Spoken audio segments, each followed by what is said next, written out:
Hello all and welcome to another episode of The Manly Catholic. I am James, your host, and with me once again in studio, Ryan Flahery. Welcome back. Hey James, great to be back with you. Well, it's good having you on. So, last time you guys heard Ryan, we had a 3-parter series. I even released an episode on Friday, which I normally don't do. But we wanted to get the Jesse Romero episode out and about and live, so sorry I had to kick you to a Friday episode. That's Hope you don't mind. absolutely fine.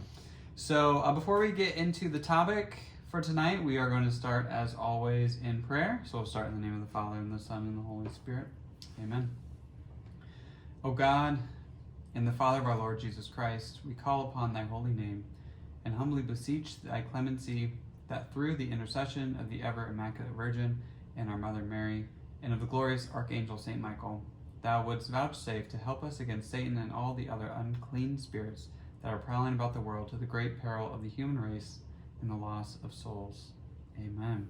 In the name of the Father and the Son and the Holy Spirit. Amen.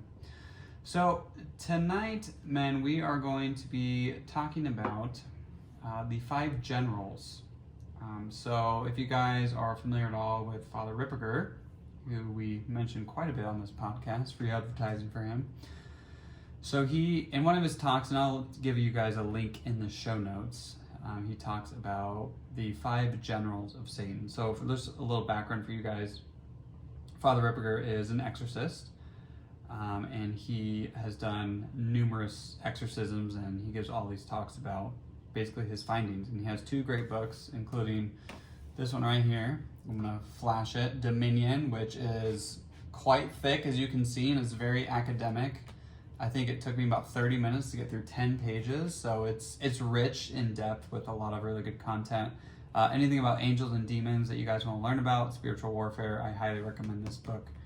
But anyways, so in one of his talks, he talks about, like I said, the 5 generals of Satan. Sometimes it's called the council, sometimes it's called the table. And if you think about in military language, I'm not a military man myself, but essentially you have the foot soldiers, obviously, which we can think of them as the demons, right? But then you have the leadership roles above them, essentially. And so Satan essentially has these 5 demons that are essentially like the head honchos. So basically he gives them the orders and they execute, they send it out, and they release the troops, so to speak, in whatever which way they want to go. So they are immediately and hierarchically, wow, Works for me. That's a handful. Underneath Satan, and like I said, they execute his plans. So we just kind of want to briefly talk about it. So especially with spiritual warfare going on, obviously that's something that we talk about quite frequently on this podcast. Ryan and I wanted to dive a little bit deeper on it because we both have watched the video and done a little bit of research and hopefully kind of shed some light, especially what's going on in society nowadays, especially if you live in the United States, what you are seeing. And you guys, after this episode, it'll actually make probably a lot more sense to kind of what's going on, and you can actually see how Satan truly has infiltrated not only this country, but the church as well. Yeah, I'd say after this talk, where we'll be kind of walking through a little bit of what Father Ripperger talks about in that YouTube video that I think will be in the show notes, like James said. More or less the progression we see in the social conscience, I guess you could say, the popular social conscience, and kind of what's led us to where we are now. And I think one thing to keep in mind, and I think Ryan, you said that Father Ripperger actually mentions this in the talk, which I didn't quite get to, is that what we're going to talk about has actually happened throughout history. So especially the Roman civilizations, Greek culture, things like that, is that there's this progression of these demons. So it usually starts with one and it builds on each other and it goes from there. So the first one that we want to talk about is Baal, however you want to pronounce it. So his principal function is to get cultures to succumb to impurity. And the primary action that he does that through is through fornication. So he attacks the sexual act, right? So once fornication sets in, So fornication is sex outside of marriage, for those of you who don't know. So once fornication sets in, then the purpose of what the conjugal act is for, or ordered towards to, is lost. In other words, the conjugal act being intended for procreation is lost. I mean, you guys can just turn on the TV and you can see commercials where women are sexualized. You can see pornography is rampant. We've talked about pornography time and time again. You can see, you just talk to anybody, and I hardly know anyone who waited until they were married to have sex. You know, it's just locker room talk, and, you know, high school boys, college boys. I mean, just kind of that locker room culture, especially for guys. It's almost like a peer pressure type of thing where if you haven't had sex yet, then you're less of a man, which of course we know is the exact opposite. Is being a true man is saying, no, I'm going to wait until my spouse comes along. Yeah, I know. I had friends in high school where, you know, people were getting into, let's just call it shenanigans, and at least one of them referred to it as needing to lose his curse. So Yeah. his virginity or V card, as you know, we might have said when we were younger, was viewed as being a curse because there's a status symbol assigned to being able to toss that virtuous claim, I guess you could say, out the window. And I know I'd have loved to have been able to share that with my wife, and, you know, I'm sort of torn about, do we talk to our kids about that, you know, come fully clean, or, you know, have them think that we're up on this pedestal, or are we more approachable? You know, I think there's arguments on both sides of that, but I guess at least where I'm sitting right now, I'd lean towards trying to have that conversation earlier on and make sure the kids are forewarned. Yeah, that's tough. I mean, it is a difficult conversation because obviously you want to lead with truth and dignity, but, you know, like you said too, would it in their minds kind of justify, well, my parents did or did not do it, so why should I, type of thing. So yeah, it's a tough conversation. So, but I mean, you guys you look at it too. I mean, I remember growing up, just the types of movies that the ratings, you know, like PG-13 and R, you know, and PG-13 now was like rated X back in when I was younger. It seems like just the things that are allowed nowadays, just because we've become so numb to it, you know.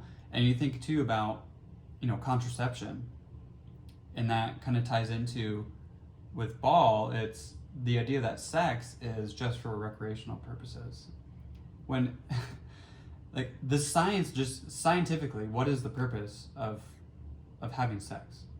It's to continue the human species. Like that is the only purpose of it. Yeah, right? That'd be the biological purpose, I would say, and then the pleasure aspect of it is to make the species want to engage in that. Exactly. So, but people separate the fact that the conjugal act is designed for procreation, and when you separate that, then you lose the purpose of the function.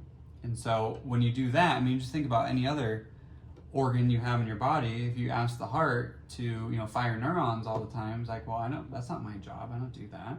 So what's going to happen? The body's going to break down. The soul is going to be separated because you're asking certain functions to perform duties that they're not designed to do. I mean, just think about, you know, in your job, if your boss asks you to do something that you aren't equipped for, or you're just like, well, I'm just going to figure it out. Like, no, like I need to be trained in this because I can't do that. So same thing, you know, when we participate in things so God created this beautiful act. I mean, that was literally his first commandment he gave to Adam and Eve, is to be fruitful and multiply. That's what he designed the conjugal act for. Okay, and it's a beautiful thing. And that's what Satan does, though, is, and Father Dom talks about this, is that he's the light bearer. Because if he came out with, as he's often depicted, like with pitchforks and fire and all this, like of course people would run away because that's scary. But he presents as, hey, look, here's this beautiful thing that God created, and then he turns it around. He says, but what is it actually designed for? Like it's to have children, but what about that pleasure aspect of it? What if you could just have sex and only have the pleasure part of it? So he removes the purpose, the beautiful purpose that God created it for, and he perverts it.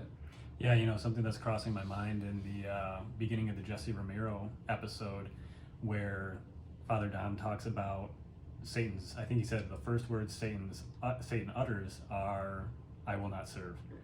And so if you look at what God created as being there to serve God's purpose of what he made it for, Satan is taking those things, in addition to having originally said, "I will not serve," he's now saying that I will not allow that to serve God's purpose.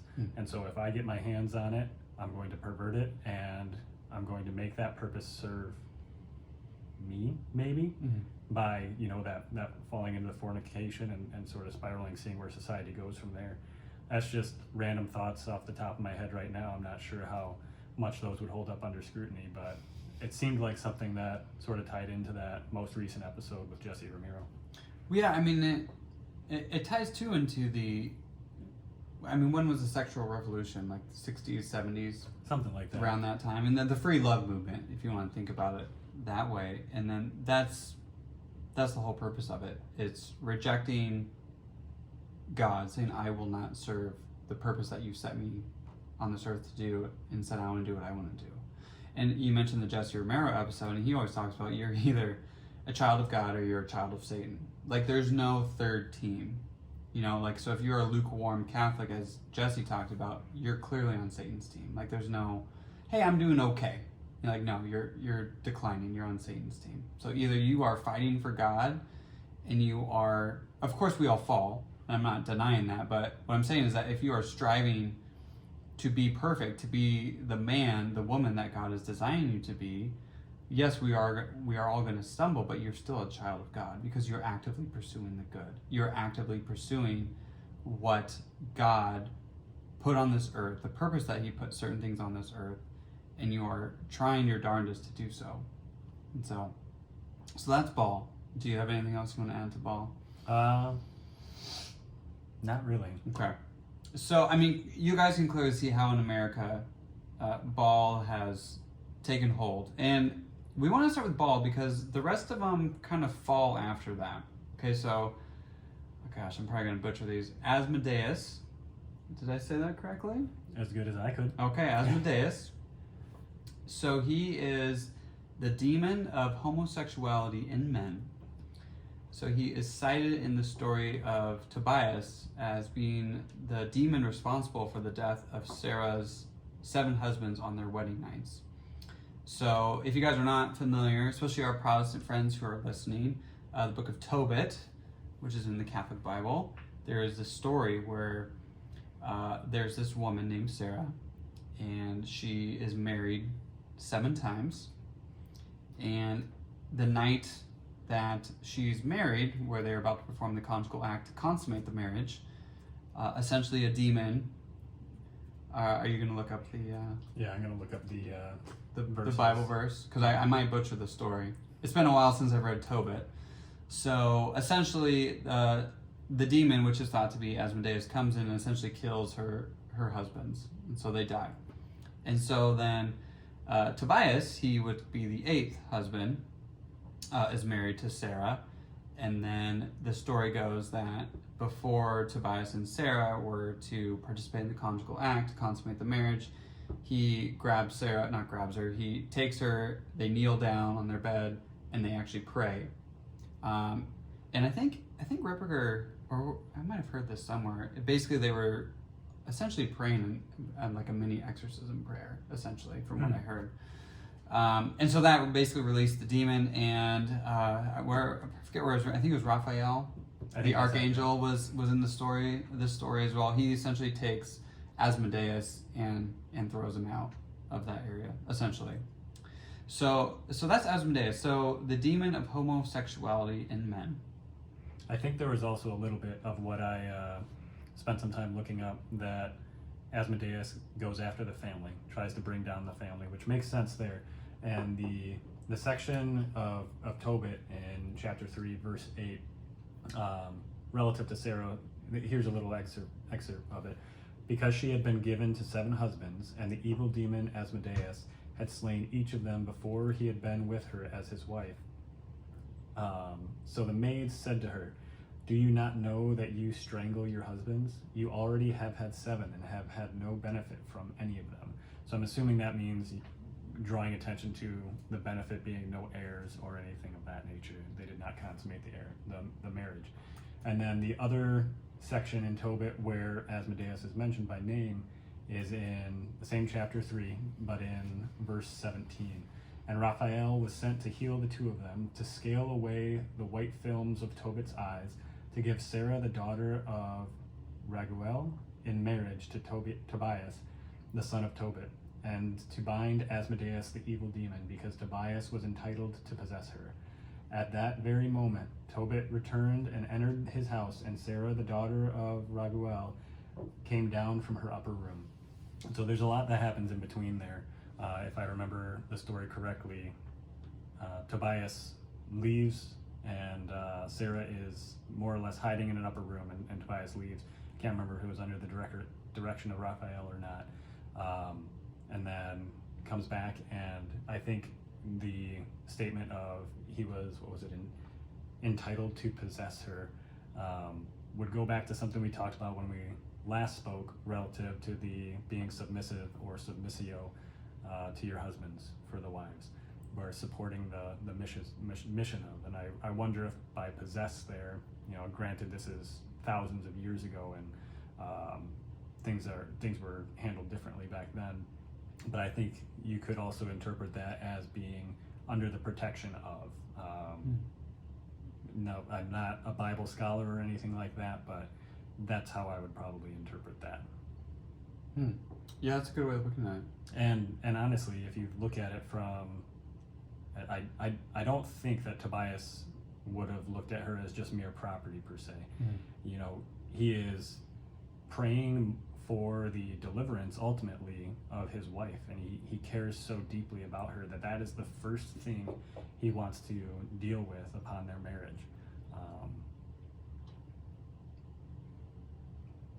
Yeah, and it makes sense. So I'm just kind of looking up other descriptions of Asmodeus. So he is the demon of lust, as is called.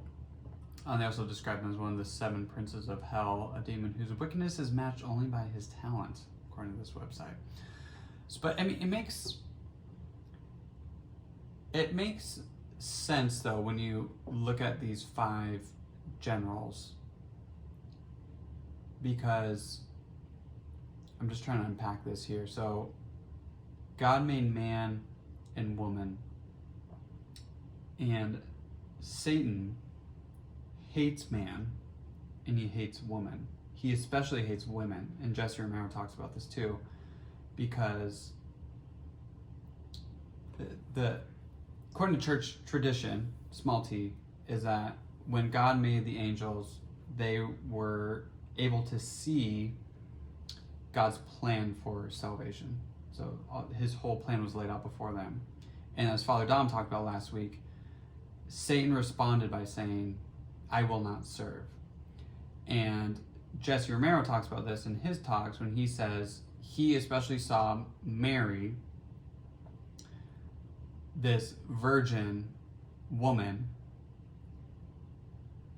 and he hated her because he basically said, how can we allow this woman to basically be the mother of God? Mary was the reason that God came into being on this earth. So she birthed him essentially, and he hated that. And so what Jesse talked about last week too in the episode with him, when you look at the Hail Mary prayer, each line of the Hail Mary, whenever we recite it, he basically says that it's a wound to Satan's pride, because he used to be all those things that Mary is described as. So for those who haven't listened to the episode yet, Satan was essentially one of God's greatest angels, essentially. Like he was, if not the top, one of the top angels that God created. Like he was beautiful. I mean, he's called Lucifer, which is the light bearer. So he was beautiful. And he chose not to serve. And so he said, like, Hail Mary, full of grace. Satan looks at it and says, well, I was full of grace. Like I was the one that was honored above all other angels, stuff like that. So if you break down the Hail Mary, essentially you can, that's why the prayer is so powerful, is because, especially you hear Father Ripperger, you hear other exorcists, they talk about you invoke Mary and the demons flee. Because, again, here's this, because they are prideful creatures. That's another thing, is that when you invoke a woman who they hate, they flee because it just wounds their pride. So, but yet when you look at it too, it makes sense these 5 generals go after the sexual act primarily, because if you break down why God created man and woman, so man and woman to become one flesh through the conjugal act, right? I mean, that's talked about in church teaching, is that's how two become one. Man and woman become one is through that act. And so if you attack that, pretty much all of society breaks down, right? Because if you can separate this thing that God created, this beautiful thing that God created, if you can separate the man and the woman, because that's what Satan likes to do, is divide, then you can, step in and go from there. I mean, same thing if you think about military terms. You want to divide the army. So if you just attack everyone, head on, you could get defeated. But if you divide them, you can just separate and conquer them that way. Yeah, and I know the psychology research will back this up as far as the separating of the man and woman and the dissociation of the conjugal act with its rightful place in marriage results in broken fatherless homes. And it turns out, no matter what some maybe older generations might tell you, a father is incredibly important to the upbringing and the well-being of their children. There was a book, I'm trying to remember, it's on my bookshelf upstairs. Anyway, it basically, they looked at, and I may have talked about this last time, they were trying to find a correlation of more or less what caused some negative health outcomes. I don't remember exactly what they were, but it was, I want to say, like heart disease, cancer, things of that nature. And one of the strongest correlations wasn't so much diet, exercise, or things of that nature, but the presence of the father in the household. Now that's correlation, not necessarily causation. Sure. And I think what you can draw from that is the importance of a psychological well-being for the progression of your bodily growth. If you are in a state of anxiety on a regular basis, then that is going to negatively impact you on the health side of things in more ways than one, and could end up having long-term ramifications. And so dividing the man from the woman, and this kind of goes into some of the other things we'll talk about in a little bit, but trying to remove responsibility and say more or less the idea that I'm a strong woman, I don't need a man kind of thing, but I'm going to have the kids. Well, there's nothing weak about joining into a partnership. I also think the single mothers out there, of course, are very strong, and I look at my wife from time to time and I say, geez Louise, I can't imagine doing this without you. And so I'm not detracting from single mothers out there by any means, but more so just trying to draw a correlation there between what would be beneficial for the demons to drive that wedge, and how that can affect and propagate down through the generations.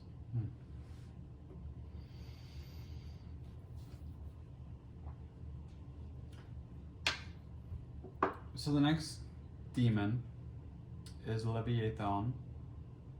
Leviathan, I think. Is it Leviathan? That's how I've heard it. Oh, I've heard both. We'll do a poll for the listeners. Oh, wow. It'll be a Leviathan or Leviathan? tomato-potato kind of situation. Oh, wow. This is going to be good. All right. Men and women out there listening, is it Leviathan or Leviathan? I may create a couple extra accounts and add some votes your way. There you go. So he is, or she, no, they're not really she's, they're just spirits. So Leviathan is the demon of homosexuality in men. But of the masculine type is how Father Ripperger talked about it. I'm not sure what he means there. I'm not sure what he means by that either. I was actually going to ask you. He says heavy on the heels. there's a few ideas I have as to what that could mean. If you Google it, I tried earlier, it directs you to all sorts of other things other than what I thought it could mean, which I wasn't sure if that meant, you know, homosexual men who are more of the, well, I'll just come out and say it, the guy in the relationship. The more domineering type. Sure. The more dominant type. I also didn't know if heavy in the heel was a reference to men and women's clothing kind of thing. Okay, yeah. I did not find anything on in either of those veins from the Google search engine. Maybe this is going to be a poll episode, so can our listeners help us out on that? Yeah, too? if someone can enlighten us, that'd be beneficial. This just goes to show that we have children and we're not up with the lingo of society and social media and such. Hey, maybe it'll hurt the pride. I'm not trying to face off with a demon by any means. You know? Neither am I. But hey, Saint Michael the Archangel. Pray for us. Amen. We have to bang our shields. We need to get shields and swords. I have some foam ones for the kids sitting right over there. We can make it happen. We can make a battle cry. Mm-hmm. I like that. So again, speaking to our culture, I mean, you guys know what's going on with the LGBTQ plus ABC. Dave Chappelle says the alphabet people. The alphabet people. So, I mean, clearly that is something that is on the loose in society, if you will, especially with the installment of so-called same-sex marriage. When was that? Back in 2008 now? I can't recall. It's like 14 years now. But, I mean, again, it goes back to man and woman. It goes back to marriage. And when you corrupt marriage, what marriage is for, what is the purpose of marriage? So I mean, we can just talk about that. So what is the purpose of marriage, right?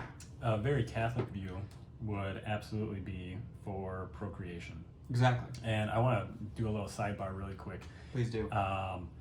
You know, we've got friends who are in the LGBTQIA plus that community, and I'm not trying to detract. I don't think either of us is trying to detract from that at all. But what the conversation is focused on right now is how did God intend things to be relationship-wise between a man and a woman. And so there is absolutely no ill intent there, nothing but love for the community.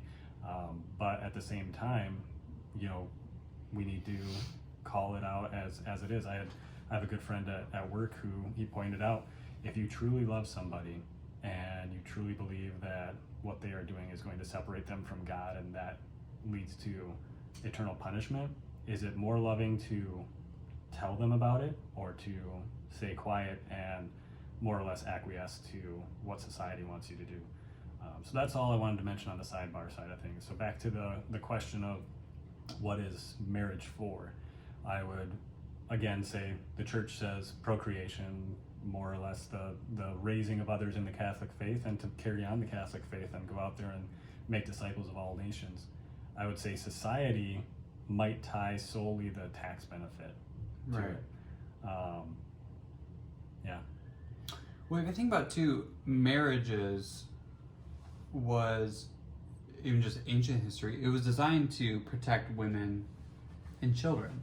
So the children would have a man and a female, a mom and a dad to look after the children. So practically it was designed so that men couldn't just go around having, you know, sex with every person and just leave them hanging out to dry, because then what would happen to the mom and the child? I mean, it's different nowadays, of course, but back in, you know, ancient history, a lot of times women and children were the defenseless, you know, like especially in military situations and battles, a lot of times they'd be taken captive because they had no one to protect them, right?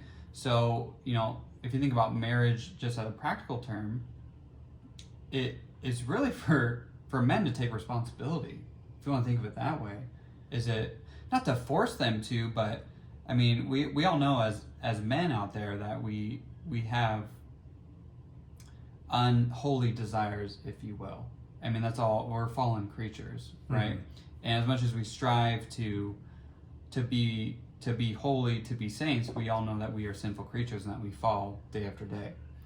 So marriage, yeah, absolutely, just from a purely Catholic perspective, is for procreation. And if you want to think of it this way too, is to make the other person holy, to make your partner holy, and to get them to heaven as well. So when you, and again, going off your sidebar, the church has always taught that you must love the person first. And Jesus taught that. But you cannot forget the second part of what Jesus always did, and is that he always told them, go and sin no more. So people always like to point to when Jesus healed, cast out spirits, or like Mary Magdalene, who was a prostitutes in the Bible, the Samaritan woman. So yeah, Jesus approached them with love, but he always corrected them too, with love. And people forget that second part. And they always point like, well, Jesus said not to judge. And he said, no, that's not what he's saying. He's making sure that you are not going to be criticized of being a hypocrite. So like, you're criticizing that person of pornography, but you're going home and you're masturbating to pornography every night. Like, you're being hypocritical about that. So make sure your house is in order, approach with love, but exactly what you said. What's the actual loving thing to do? If you see somebody, your best friend, who is committing a sin every single day, do you think you're really being a good friend by just sitting back and saying, well, like, that's their life choice? Like, if you have a friend that goes out every night, he gets wasted and he gets in fights every night, do you think you're not going to sit down with him and say, hey, like, this needs to stop? Like, he's committing mortal sin every single night. Yeah. Every single night. You know? So I think we get caught up in certain aspects of certain sins. It's like, well, are they predisposed to it? Possibly. Okay? Or are they more inclined to that sort of lifestyle? Possibly. Okay? I mean, the science is all up in the air about that. There's good evidence for it. There's evidence against it as well. But my point is that we forget that just because we have an inclination towards certain sins does not make the sin okay. And if you have an inclination towards the sin, you need to, that's part of the cross that you bear, right? Right. That's what we talked about last time a little bit, where that's something that you're being called to grow in virtue for. Whether it's, chastity on the pornography front or lust front in general, or, to follow up on the more or less being sober. There's things that we're called to grow in, and if we're being led down paths that are directed towards sin, you can absolutely be sure who the gatekeeper is there that's encouraging you to go down that wide path and ignore the narrow path that you're that's what I'm looking for here, neglecting. Right. Yeah, so for all those listening out there, just know the Catholic Church has always taught that you must lead with love. But with that love, I mean, think about Ryan, you and me as a father, we love we would die for our children, but we discipline them. We discipline them, and that's hard.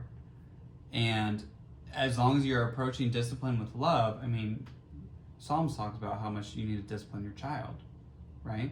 Why do you discipline a child, right? Because they don't know any better, right? So you must lead with love always, but then you are called to correct. And I would hope, Father Dominic, for you, my good friends, I hope if you guys see me doing something that's wrong, that you would call me out for it. Because I know that you love me enough that you would say, hey, James, like, what are you doing? This is what I'm seeing, and you're clearly going off the path here. Because honestly, I mean, people might not even realize, we put our blinders on, and we, as humans, we like to justify our actions. Like, oh, okay, like, I did that. Yeah, it might have been bad, but this is why I did it, so it might be okay. And so we like to justify our actions because we like to think, hey, I'm not that bad. Like, that guy, he's doing that, but I'm over here. I might be doing some bad stuff, but at least it's not that. Yeah, or you might say, well, I remember having this thought in college. Well, sure, I'm looking at pornography and masturbating, but at least I'm not sleeping around. Or, you know, there's always this, when there's a but there, no, it just, you know, you gotta get in right relationship. And the other thing that crossed my mind on the no judgment side of things is perhaps there's a bit of making sure that people don't fall into boasting. You know, if you are judging someone, you are in at least that aspect placing them beneath you and looking down your nose at them. And so by saying don't judge, that doesn't necessarily mean, you know, everyone be completely free to do what you want in the world, and you do you, I'll do me, we'll see who St. Peter lets through the gates by God's direction. So yeah, I would say that there's aspects in what Jesus is saying there of pointing back to you as well, of get your house in order, don't be boastful in this too. So You're never boastful. Yeah, don't be prideful about it. Oh yes, please. If I must. yeah. So the fourth one, oh man, I am so bad at these names. Is it Lilith? Lilith. Lilith. I put way too much. My bad. That's all right. Cheers. For those listening, made some old fashions for James and I, and let's just say I just had a heavy pour. I'm not complaining about it. So, Lilith is the demon of homosexuality in women. I honestly don't know how I have a ton to say because I think it ties in. I mean, for those of you who read any news article, you'll see that, you know, that's clearly something that's going on. You've got, like we talked about, so-called same-sex marriage. I mean, you've got pornography. Look at everything going on. There's just clearly that is something, not only homosexuality in men but in women as well, is on the rise in our culture. I think too, you know, just trying to think what would be the benefit in Satan's long game here. And if the goal is ultimately the destruction of the human race, what better way to do that than attack the ability for future generations to be around, than have non-procreative Couples. Yeah. And going back to the Romans, they, from what I remember from someone telling me in grad school, they viewed homosexual intercourse as higher than heterosexual intercourse because it was purely pleasure-based. And, you know, absolutely no possibility of ramifications there, and, you know, at that point you're just using each other. And that's definitely not something from God, obviously. Right. Well, yeah, when you, I mean, that's something we didn't really touch on, but when you just participate in the sexual act because of pleasure, undoubtedly one of the people, whether it's the man or the woman, is going to get hurt by that. Yeah, I mean... Because I mean, they're being used. I mean, going back to psychology days in college, undergrad, I think for men it's easier to separate the emotions from the conjugal act, but for women it's basically impossible. Like every time a woman participates in the conjugal act, there's a deep emotional connection to the man, essentially. So I forgot where I read that, but again, like for men, because men, just the way our brains work differently, we have, you know, Betsy and me always talk about, like, men have waffle squares, so like we can separate things, we can categorize things. That's just how our brains work. But for women, everything is mixed up. It's like a big bowl of soup, right? So there's not as much separation from, you know, your emotions to your work, to your family, to your children, to your hobbies. Like everything's kind of mixed up together. So, you know, clearly when you participate in something that is, it's, I mean, in society it's not a big deal, but it really is a big deal. You are fully giving yourself to another human being. Like that is the most vulnerable you can possibly be with another person, is in the conjugal act. You are giving yourself to that person. And if it's just for pleasure only, and then, you know, like these one night stands that people have, like that cycle can't keep going on forever, because eventually you're just gonna be you're gonna feel worthless. You're gonna feel like nothing. It's empty. It's absolute emptiness. And so people who are chasing it out there, I would encourage you. I mean, confession is the healing for the soul. I mean, the only way our society is going to turn this around is that we start turning towards God, you know. And the last demon. I want to say something on that really quick too. Yeah, please do. In that same talk, Father Ripperger mentions something about how confession is more effective than like your run-of-the-mill exorcism. I can't remember his exact words there, but recognize that getting yourself to confession, it should be a high priority if you're dealing with some sins. Right. And all of us are. And you know, we're at the beginning of another month as we record, getting into the middle third now. And so if you haven't gotten to confession in more than 4 weeks or so, let's get there. Monthly.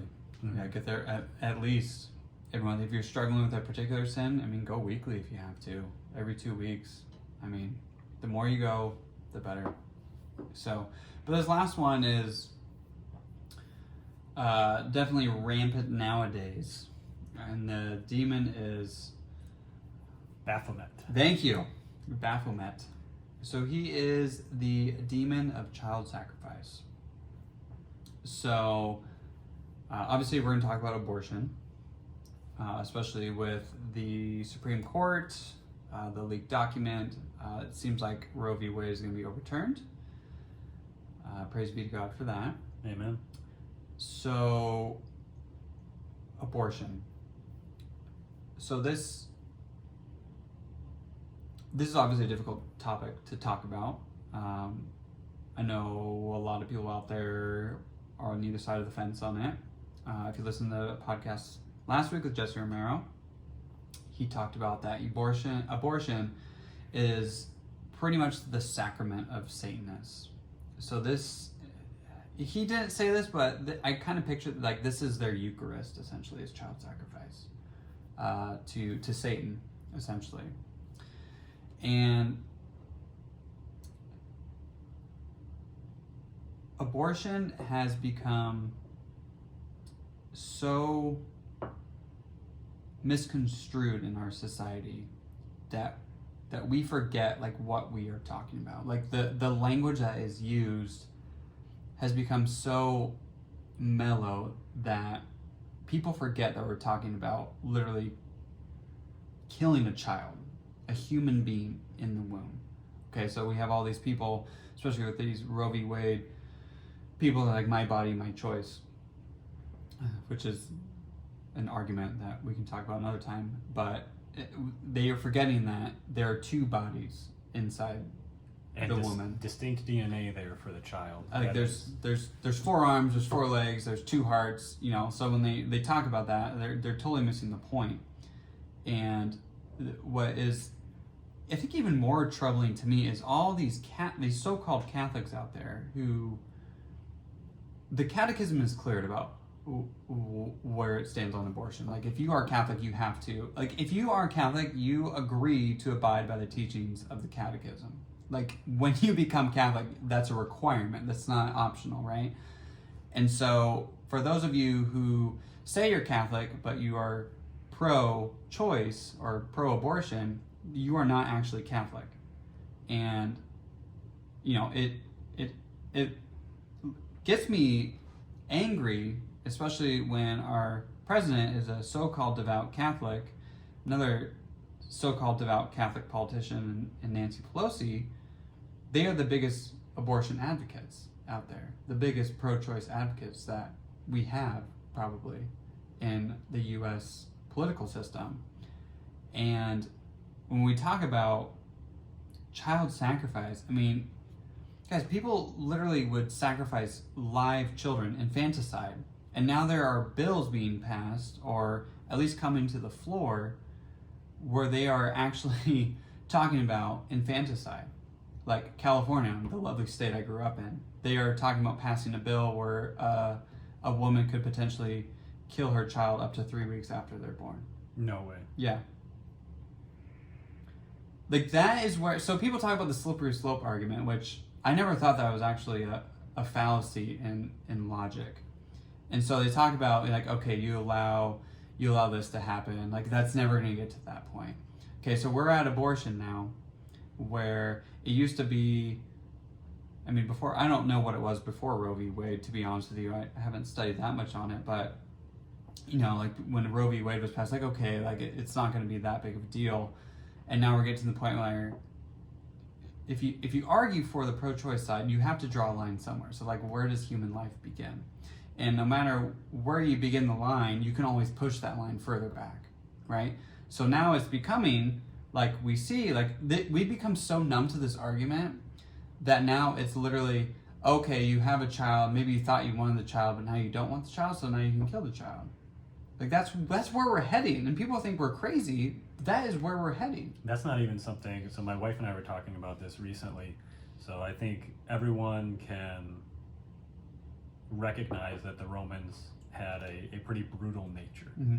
And I didn't look into this before our discussion, but she was saying, based on her memory, that even in Roman law, a pregnant woman would not be executed until after she gave birth, because the child was viewed as a innocent life, and that the sins of the mother, whatever they might have been, should not be visited on the child.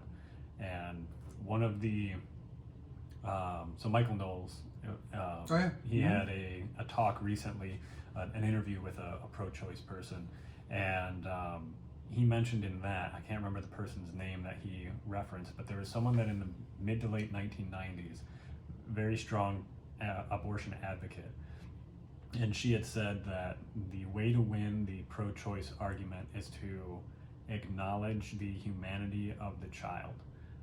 And you see them doing the exact opposite there. And frankly, I don't see how you can win the pro-choice argument acknowledging the humanity of the child. And I don't see a single coherent argument for denying the humanity of it. If it's not a human, what is it? Mm-hmm. And if that's not a life in the womb at conception, like you said, where is that line that yesterday it was okay, yesterday it's okay, today it's not. And then you move that outside the womb. Where it gets tricky too is end of life care. All of those same arguments about heartbeat and autonomy and being brain activity, feeling pain, things of that nature. If you apply that to end of life care too, which the pro-choice side of things, they often are in favor of the euthanasia side. Mm-hmm. Right. But then I would say take all those same arguments and then apply it against the will of the person who is outside the womb in the end of life care. And I feel like that's stuff falls apart. And can you apply it to a toddler? Can you apply it to a 3-week-old? Right. I don't see how it works out. And I have heard stories of abortionists who are Satanists and offer up what they do for Satan. Yeah. And I haven't looked into Satanism a lot, but I'm quite confident that one of their central tenets is advocacy for abortion. Mm-hmm. So even if you are not a religious person, but I'm guessing people listening to The Manly Catholic probably are. Yeah. But let's just remove that for a moment. If you're not a religious person and in general you understand that Satan represents evil or worldly things and God represents good, truthful things, then which side do you want to be on? The Satanist side or the side that is opposing that? Well, I think to the pro-life side, I mean, you can completely remove religion mm-hmm. from it, and it's still it's the most consistent, coherent argument, because it's life begins at conception, like, period. If you go to the opposite side of the spectrum where we talked about it, it's like, okay, so where do you draw the line, and what makes you draw the line there and not at a different spot? Because people argue like sentience or viability and things like that. But Ben Shapiro talks about this a lot, because people often bring up, extreme cases mm-hmm. where it's like less than 1% of like incest, things like that. And he goes, okay, so if if I grant you legislation that you can have abortions in those cases, would you disallow all of the abortions? Most pro-choice advocates will say no. So they don't really care about the extreme cases. They just try to bring it up to kind of throw you off, essentially. So it always, the argument always goes down to what is in the woman's womb. What are we talking about here? Because, people use terminology like a clump of cells. Like, okay, well, that's all I am. Euphemisms. Yeah, exactly. Yeah, it's all about language. It's all about language. If you control the language, this is what Michael Knowles talks about. He wrote a whole book on it. If you control the language, then you control the argument. And that is what they have done such a good job of. They talk about, they just call it a fetus. They just call it a clump of cells. They, like you said, they use this euphemism. When we actually look up fetus here, what is the definition of a fetus? You just looked it up. So the general definition that Google first comes up with is an unborn offspring of a mammal, in particular an unborn human baby more than 8 weeks after conception. I think it might be an embryo prior to fetus. I can't remember. I'm not a biologist. Yeah, neither am I. If I remember correctly, biologist. Either the Latin or Greek for fetus means little one or something like that. I'll see if I can find the translation. Yeah.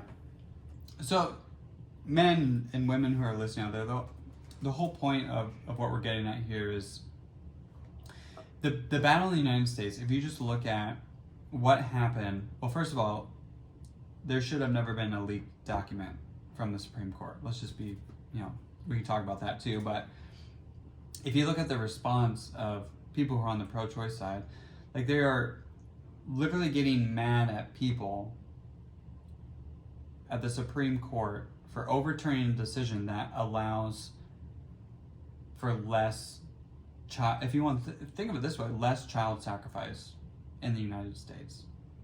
And people are legitimately angry. They are furious. They are rioting because of it. There were videos of people that, I forget the name of the group, but they went to Catholic churches to protest. On Mother's Day, ironically enough, you can't be a mother if you're for abortion, which I thought the irony of that is pretty There was irony and severe, which I don't think they realized that. But anyways, so clearly, the reason why we want to talk about all these men is that our country currently, and Father Ripker talked about it, is under the control and influence of the top 5 generals under Satan. So we removed fornication laws, which delivered us into the hands of Baal. So, no fault divorce. That's the biggest one I can think of. Fornication laws. I don't remember. I just remember no fault divorce was kind of the biggest one. And then contraception as well. Roe v. Wade delivered us into the hands of Baphomet. And then allowing gay marriage delivered us into the rest. So the types of spiritual warfare the human race is engaged in do not change. It's just the amount of it. So our sin empowers the demons, and Father Ripker talks about this all the time, is that the spiritual warfare itself is the same as it was today as it was when Jesus was around. It's just the amount of it is the same. And he talks a lot about, too, is the holiness of the Catholic Church dictates the amount of spiritual warfare. So we can talk about this at another time, is when we have priests and bishops and cardinals who are actively participating in sin, who are not striving to be holy men, then the demons basically can run rampant. And I know Jesse talked about on our last podcast, he's talking about how much Satan has attacked the priesthood lately. And if you guys follow Taylor Marshall at all, he talks about how Satan actually infiltrated the Catholic Church. That's a topic for another day. But the point, I think, is pretty obvious. If you just look at the sex abuse scandals from a few years ago, it seems to be at least every several months something new comes about regarding it. But, I mean, clearly Satan was involved in that somehow. There are these men who are representing Christ on the altar, and they are participating in these heinous crimes. And a lot of people were hurt by that. And I think a lot of people got turned off by the Catholic Church by it. And rightfully so. I mean, these men were supposed to be, the Catholic Church is supposed to be the safe haven for people in society. Like, the church is a place where you're supposed to go, and that's like your reprieve. That's your rest from the chaos that's in the world. And then when you lose that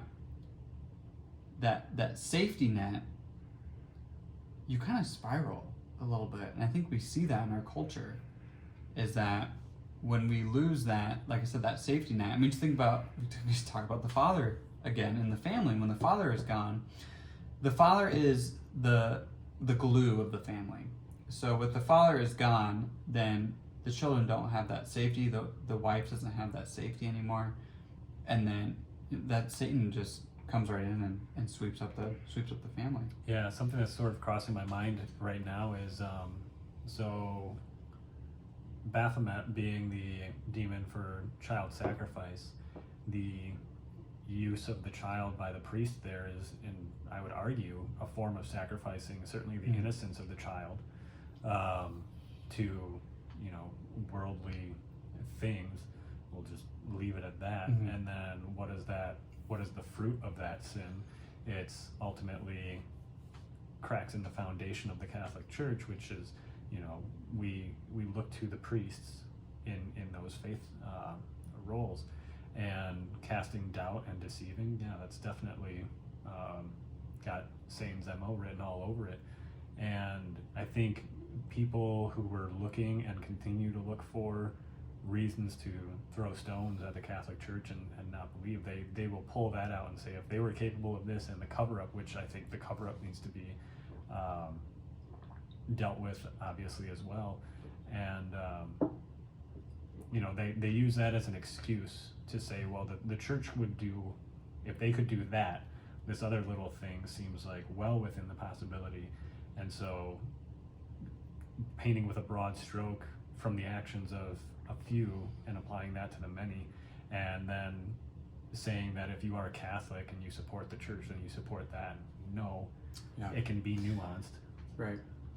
Yeah, I posted something on Instagram about pornography, and I got so many comments from people where it's just like, this is so hypocritical coming from a Catholic account, and just like, you know, all your priests did all these things to children and stuff. It's like, okay, you know, like, separate, just because there are a few bad men who should be prosecuted. I mean, no Catholic would deny that.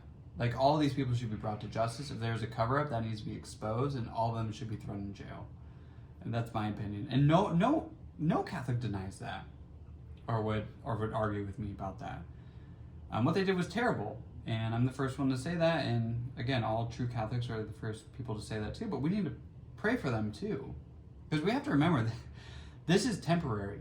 We're here for, if we're blessed enough, 100 years in this life, and then we have all of eternity.